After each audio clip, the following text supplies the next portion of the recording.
¿No le ha pasado alguna vez a usted, hermano testigo de Jehová, cuando usted ha estado predicando de casa en casa informalmente, se ha encontrado con alguien de otra denominación religiosa con una Biblia debajo del brazo y le ha hecho una pregunta?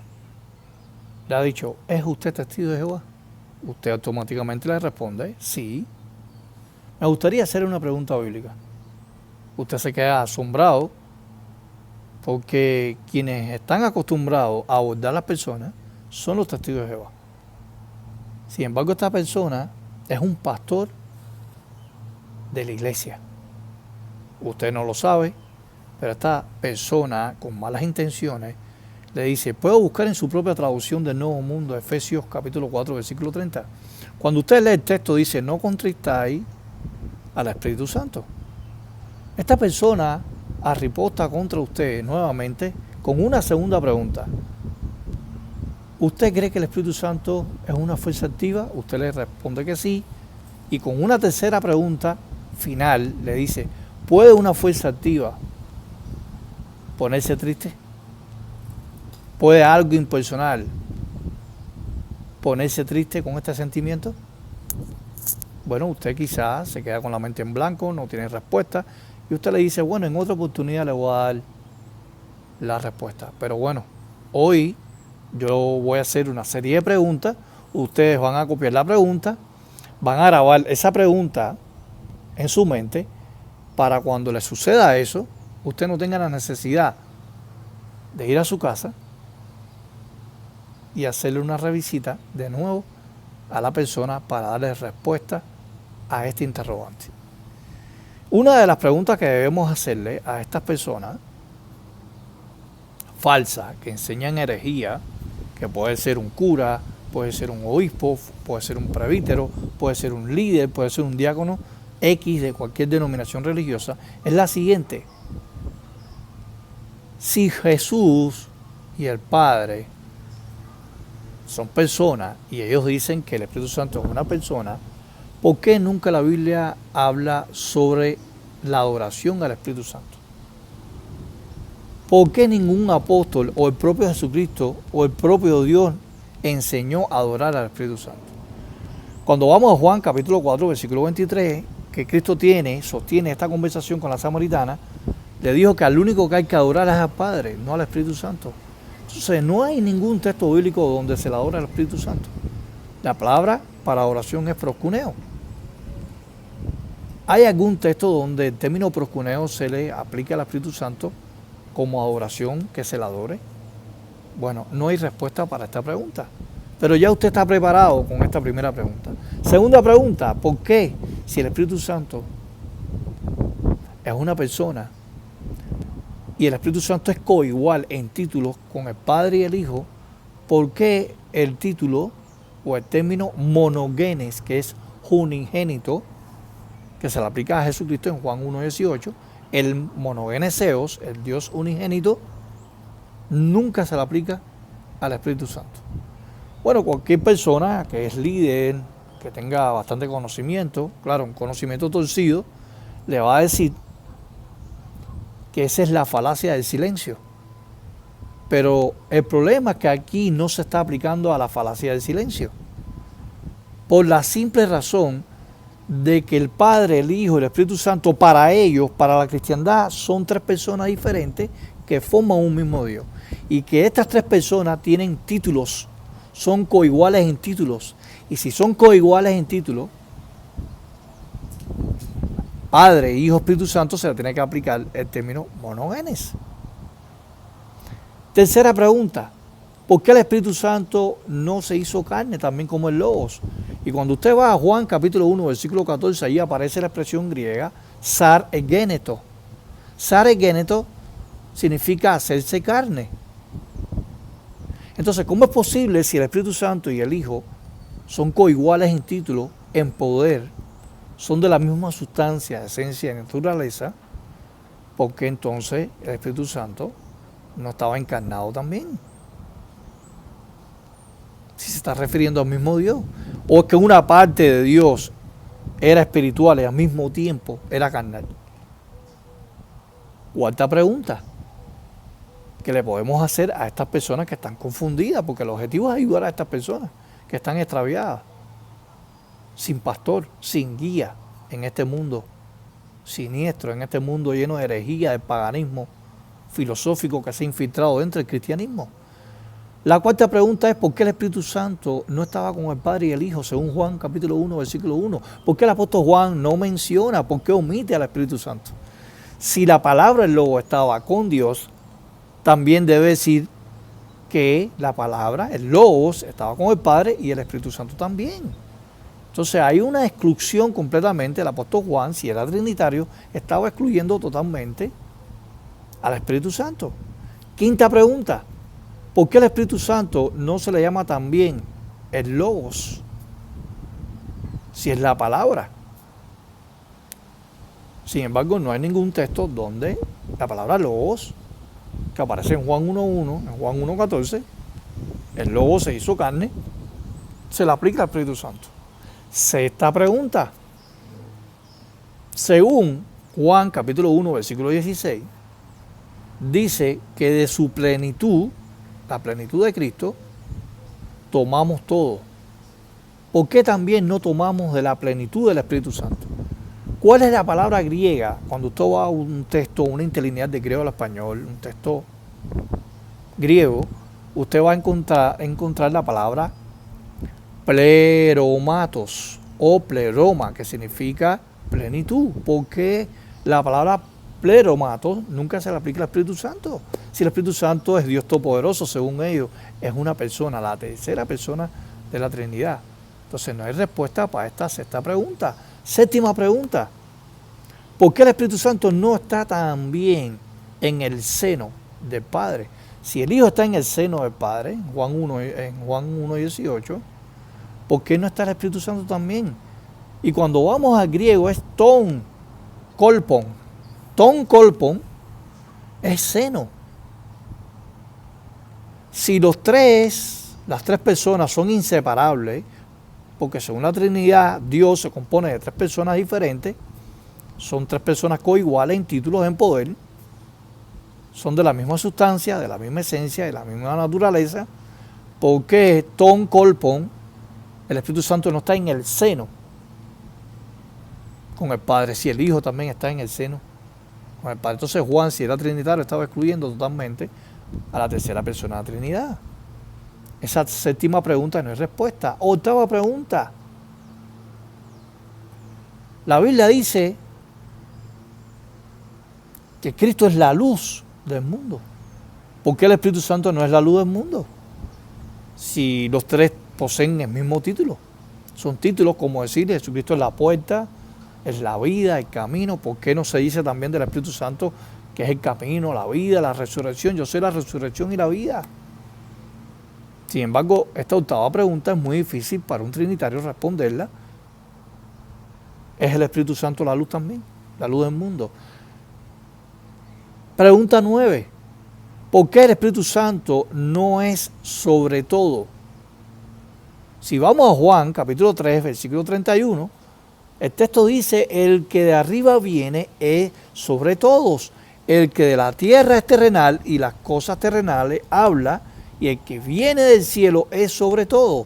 Y cuando usted va al griego, la expresión sobre todo es epano panto estin. Sobre todo. ¿Por qué el Espíritu Santo no es sobre todo? ¿Y por qué el Espíritu Santo no se le aplica la frase griega epano panto estin? No hay respuesta. Pregunta décima: ¿por qué el Espíritu Santo no ama al Padre y al Hijo si los tres son la misma persona? En poder, en esencia, en naturaleza, en sustancia. ¿Por qué razón Juan 3:35, el Padre ama al Hijo y todas las cosas se las ha entregado en su mano? En Juan 3:35. Pregunta 11. ¿Por qué el Hijo no honra también al Espíritu Santo de Dios? ¿Por qué Jesús excluyó a la tercera persona de la Trinidad en la manera de honrar a alguien? no significa eso parcialidad entre las tres personas de la Trinidad. Entonces, ¿por qué en el texto solo se menciona a dos personas y no a tres? Entonces, ¿cómo puede explicar un trinitario Juan 5:23? Para que todos honren al Hijo como honran al Padre. El que no honra al Hijo no honra al Padre que lo envió. ¿Por qué no honran al Espíritu Santo? ¿Y por qué el Padre no honra al Hijo y al Espíritu Santo? ¿Y por qué el Hijo no honra al Hijo, al Espíritu Santo y al Padre? Y viceversa. No existe.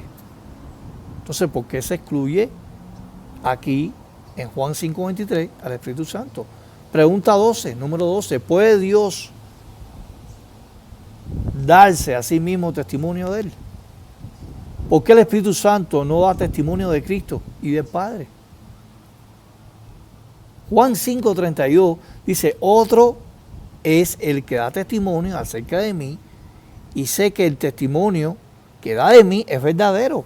Dice que otro, en este caso el Padre, da testimonio de Él. ¿Por qué el Espíritu Santo no da testimonio de Jesús? ¿Y por qué realmente Jesús no da testimonio del Espíritu Santo siendo una persona? No hay respuesta. Pregunta número 13. ¿Por qué Jesucristo no vino también en el nombre del Espíritu Santo de Dios? ¿Cuál es el nombre propio del Espíritu Santo? ¿Puede Dios tener nombre propio y al mismo tiempo no tenerlo? ¿No trae eso confusión doctrinal, hermanos? O amigos trinitarios. Entonces, ¿cómo usted puede explicar Juan 5:43, donde dice, yo he venido en nombre de mi Padre, y no me recibéis, si otro viniere en su propio nombre, a ese recibéis? No hay respuesta para esta pregunta número 13. Pregunta número 14. ¿Es el Espíritu Santo el Dios único? Cuando usted va a la Biblia, a Juan 5:44, entonces, ¿cómo puede explicar un trinitario cómo podéis vosotros creer o puede recibir gloria los unos de los otros y no buscáis la gloria que viene del Dios único? Y cuando usted va al griego, a una interlineal del griego, al texto griego, a los manuscritos originales, es tu monoseu. Tu monoseu nunca es aplicado al Espíritu Santo. Pregunta número 15. ¿Por qué también el Hijo no vive a causa del Espíritu Santo de Dios? ¿Puede Dios Hijo, 100% Dios, vivir a causa de otro Dios todopoderoso? Entonces, ¿cómo puede explicar un trinitario? Juan 6:57. Cuando usted va al griego es kago zoe dia. Y kago zoe dia, cuando usted va a Juan 6:57, es aplicado al Hijo, pero nunca es aplicado al Espíritu Santo. Quizá algún trinitario le puede decir, bueno, eso es la falacia del silencio. Porque algo no esté registrado en la Biblia no deja de ser real. No, eso es falso, eso es un razonamiento falso, por la razón de que el Padre, el Hijo y el Espíritu Santo, los tres son coiguales en esencia, naturaleza y sustancia, pero son coiguales en títulos. Y si son coiguales en títulos, lo mismo que se le aplica al Padre, que se le aplica al Hijo, también obligatoriamente, por ley del dogma trinitario, se le tiene que aplicar a la tercera persona de la Trinidad. Entonces, no hay respuesta para esta pregunta número 15. Pregunta número 16. Si Cristo es el Espíritu Santo, en su misma sustancia, ¿por qué tendría que venir el Espíritu Santo si Jesús ya estaba allí presente como el Espíritu Santo de Dios? Entonces, ¿cómo puede explicar un trinitario Juan 7:39?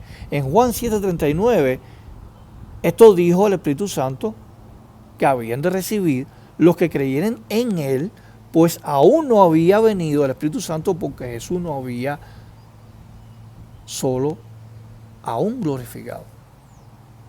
Entonces, ¿cómo pueden responder los trinitarios a Juan 7:39?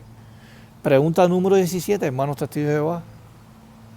O sea, ¿por qué Jesús no mencionó que el Espíritu Santo hace juicio también? Entonces, ¿cómo podemos explicar Juan 8:16, donde dice la Biblia, si yo juzgo, mi juicio es verdadero?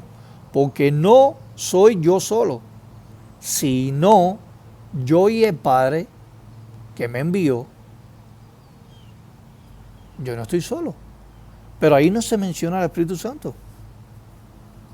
Ustedes no ven realmente que hay mucha incongruencia a la hora de analizar los textos y comparar los textos. Siempre hay una deficiencia cuando realmente en algunos textos no se menciona al Hijo con relación al Padre y en algunos no se menciona al Espíritu Santo con relación al Padre y al Hijo. Porque la Trinidad realmente es una enseñanza falsa. Pregunta número 18 que debemos hacerle a los trinitarios. ¿Por qué el Espíritu Santo de Dios no da testimonio junto con el Padre y el Hijo? Entonces, ¿cómo uno puede explicar las palabras de Juan capítulo 8, versículos 17 y 18, donde dice, yo soy el que doy testimonio de mí mismo y el Padre que me envió da testimonio de mí? ¿Por qué el Espíritu Santo no da testimonio del Padre y el Hijo? ¿O por qué el Hijo y el Padre no dan testimonio de la tercera persona de la Trinidad? Pregunta número 19. ¿Por qué Jesús no salió del Espíritu Santo si son las mismas personas en la Trinidad? Entonces, ¿cómo puede explicar un trinitario Juan 8:42? Jesús entonces le dijo, si vuestro Padre fuese Dios, ciertamente me amaría, pues yo de Dios he salido y he venido, pues no he venido de mí mismo, sino que Él me envió. Entonces, el Espíritu Santo puede salir del Padre, y si sale del Padre es inferior al Padre. Sin embargo, el Espíritu Santo es enviado por el Padre. Pero la Biblia dice también que el que envía es mayor que el enviado, y el enviado es menor que el que envía. Entonces hay una discrepancia, hay una diferencia entre la coigualdad del Padre y el Hijo en rango. En esta pregunta que vemos aquí, de pregunta número 19, según Juan 8:42. Pregunta número 20, ¿por qué el Espíritu Santo no conoce al Hijo ni al Padre? Porque en Juan 10:15 dice, así como el Padre me conoce, yo conozco al Padre y pongo mi vida por las ovejas. Entonces, estas 20 preguntas son muy importantes, que ustedes se lo pueden grabar por si algún día en un parque, en una predicación, en la parada, informalmente en la calle, de casa en casa, usted se puede encontrar con este tipo de personas que hacen preguntas capciosas y quizás en un momento determinado no tengamos una respuesta eficiente para ese momento. Pero ya usted se estudia estas 20 preguntas y pueda hacer una mejor defensa, según Primera de Pedro 3:15, sin ofender, sin llegar a una discusión por doctrina. Usted razonablemente puede hasta quitarle la duda a una persona que lleve muchos años en la iglesia. Entonces, de esta manera usted se edifica a sí mismo. Usted aprende a razonar, usted aprende a profundizar la palabra de Dios y así en un futuro pueda hasta más sacar del error a esa persona y ser un discípulo de Jesucristo. Espero que les haya gustado este video didáctico. Comparte este video, suscríbase al canal y en próximos días vamos a hacer la segunda y tercera parte de las preguntas sobre el Espíritu Santo, porque estas son las 20 primeras preguntas, después van a venir 20 más y después van a venir 20 más. Entonces, que pase un feliz día con su familia y hasta luego.